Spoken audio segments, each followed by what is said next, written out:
Circumstantial evidence and direct evidence are two types of evidence that we're going to be faced with in almost every single case. Direct evidence is easy enough to explain, and it's very rare that you have a case built solely on direct evidence.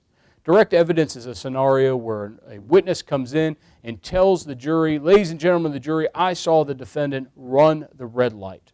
I looked up, the light was red, I saw the vehicle go through. That's direct evidence. He was there, he observed it.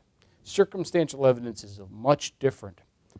Circumstantial evidence involves a scenario where proof or facts based upon common experiences result in a deduction that certain evidence or certain facts must have taken place. Let me explain it with an example. You go to bed at night, but right before you fall asleep or right before you decide to lay down, you look out your window and you notice that there is grass in your front yard and nothing else. You fall asleep. You wake up in the morning and look out that same window, and as you do, you see white stuff on the floor.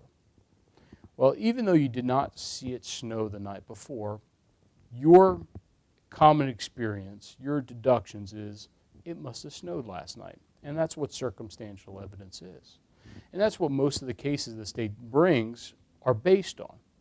Well, Georgia law protects somebody who's charged with a circumstantial evidence case.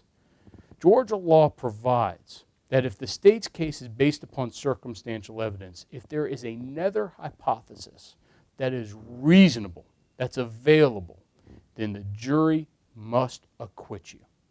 And if the jury doesn't acquit you and there's a reasonable hypothesis, the judge must direct a verdict of acquittal.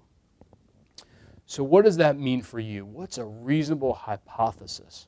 Well, that means that there is a potential that something else, other than what the state is claiming happened, occurred to cause the contraband to be in your possession or near your person. Think about that.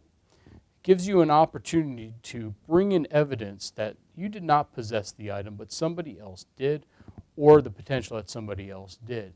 In that scenario, where that hypothesis is reasonable, the jury must acquit.